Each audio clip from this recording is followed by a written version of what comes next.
जो ओवैसी हैं और इनके साथ में अन्य हैं, उन्होंने माननीय सर्वोच्च न्यायालय में इस बिल के खिलाफ याचिका दायर की है। जितनी भी प्रॉपर्टीज वक्फ की थी उन्हें खुद ही जाती तौर पर फायदा उठाया और तमाम वक्फ प्रॉपर्टीज पर इन लोगों ने कब्जे कराए।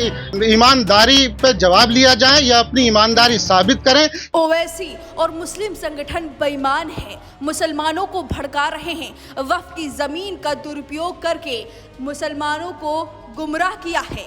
अब सुप्रीम कोर्ट का दरवाजा खटखटाकर गिड़गिड़ा रहे हैं, झूठे आंसू बहा रहे हैं। जी हाँ, ये हमारा नहीं बल्कि एक सच्चे मुसलमान का कहना है, जिसकी बात सुनकर कट्टरपंथियों का खून खौलना तय है। जी हाँ, ओवैसी और all India Muslim personal law board supreme court का दरवाजा खटखटाने पहुंचा है। वक्फ संशोधन बिल अब कानून बन गया, राष्ट्रपति की मुहर भी लग गई।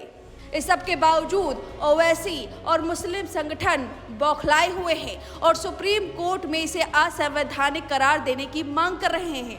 इतना ही नहीं, जुमे की नमाज के दौरान काली पट्टी बांधकर विरोध प्रदर्शन के लिए मुसलमानों को भड़का रहे हैं। ये मौलाना है चौधरी इब्राहिम, जिन्होंने मुस्लिम संगठन और ओवैसी के पोल खोल कर रख दी है। साथ ही इनके विरोध में सुप्रीम कोर्ट का दरवाजा भी इन्होंने खटखटाया है। इनका कहना है कि ये लोग बेईमान हैं, इन्होंने मुसलमानों को गुमराह किया है और ये अब मुंहतोड़ जवाब देंगे। यानी कि आपस में ही मुस्लिम समुदाय लड़ भिड़ रहे हैं इस पूरे वक्फ संशोधन बिल को लेकर, जो अब कानून है। एक तरफ जहां मुस्लिम संगठन लोगों को सड़कों पर आने के लिए बयानबाजी कर रहा है, तो इधर सच्चे मुसलमान ओवैसी और मुस्लिम संगठन की धज्जियां उड़ा रहे हैं। अब आप खुद ही सुनिए कि मौलाना ने क्या कुछ कहा। माननीय मुख्य न्यायमूर्ति महोदय, माननीय सुप्रीम कोर्ट दिल्ली के लिए हमने एक पत्र भेजा है, जिसमें हमने निवेदन किया है कि जो वक्फ संशोधन बिल सन 2025 जो संसद से पास हो गया और उसका नोटिफिकेशन भी इशू हो गया सरकार की तरफ से, और जो ओवैसी हैं और इनके साथ में अन्य हैं, उन्होंने माननीय सर्वोच्च न्यायालय में इस बिल के खिलाफ याचिका दायर की है। तो हमारा सुप्रीम कोर्ट से निवेदन है कि ये जो भी लोग हैं, मुसलमानों की सरपरस्ती, इन लोगों ने झूठी सरपरस्ती की और उसी दौरान तमाम मुसलमानों के जितनी भी प्रॉपर्टीज वक्फ की थी उन्हें खुद ही जाती तौर पर फ़ायदा उठाया और बेच दिया गया, और जो उसके मुस्तहिक थे, ज़रूरतमंद थे, उन्हें विकास से रोक दिया गया, वहाँ तक लाभ नहीं पहुँचा। और सच्चर कमेटी की रिपोर्ट के अनुसार 12,000 करोड़ की आय जो वक्फ प्रॉपर्टीज से होती उसका कोई पता नहीं, और तमाम वक्फ प्रॉपर्टीज पर इन लोगों ने कब्जे कराए, इनकी सरपरस्ती के दौरान कब्जे हुए।